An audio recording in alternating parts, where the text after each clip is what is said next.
But first, new troubling poll numbers for President Donald Trump. They've been bad. They've been very bad since the Mueller report was released, which, of course, the president, after it being released, said that he had done an honorable job. But even though Donald Trump said Robert Mueller did an honorable job of this, it still has hurt his poll standing.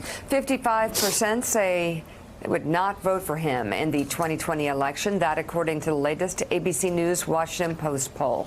Those numbers are relatively unchanged from 3 months ago. Furthermore, 1 in 6 Republicans and nearly a third of self-described conservatives also say they will not vote for Trump, spelling trouble for the president's re-election bid.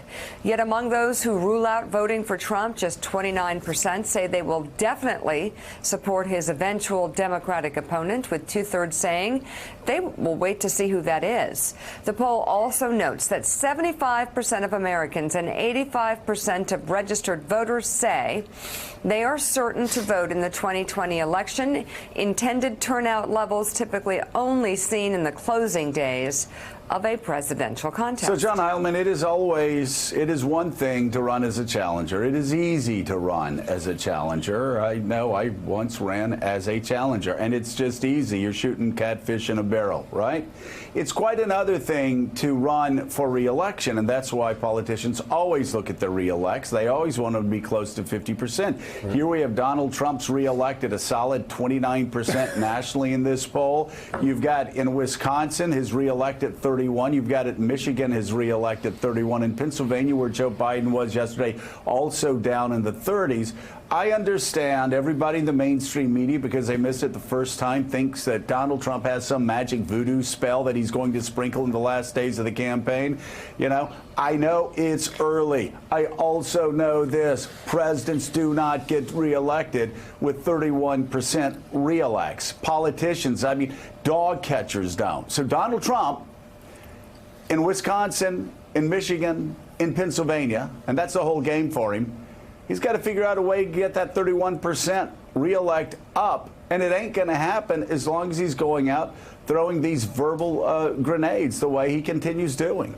Right. And look, Joe, I think one of the things that makes the situation so daunting for the president, and it's not to say that he has enormous assets on his side, especially financial ones. You think about he's raising a ton of money. He's got the big plane. He's probably not going to have a serious primary opponent, so he's going to be able to prepare for the general election straight on through until it happens. Those are all the advantages of incumbency. On the other hand, as you point out, not only that his reelect number is as bad as it is in a lot of places, but it's bad set against what the president rightly says is a pretty solid economy. And it's not as though anybody expects this economy, which has been strong under President Trump, it's not going to get a lot stronger between now and November of 2020. If anything, it's likely to weaken. But even if it holds, that information is now priced into the stock. He's sitting in the mid-30s with his reelect number in a lot of states, in states where they've seen the good economy the past 2.5 years. People who are voting for President Trump because the economy is good are already in his column. And so, you know, it takes a lot of work to have reelect numbers as low as the president's against the backdrop of strong macroeconomic numbers and trends. So, you know, look, no one's ever, I think it's right that the American media not be dismissive and not say that this is a foregone conclusion. President Trump's going to obviously lose re-election. We should be wary about making predictions. On the other hand, we should not understate the degree of challenge that he faces.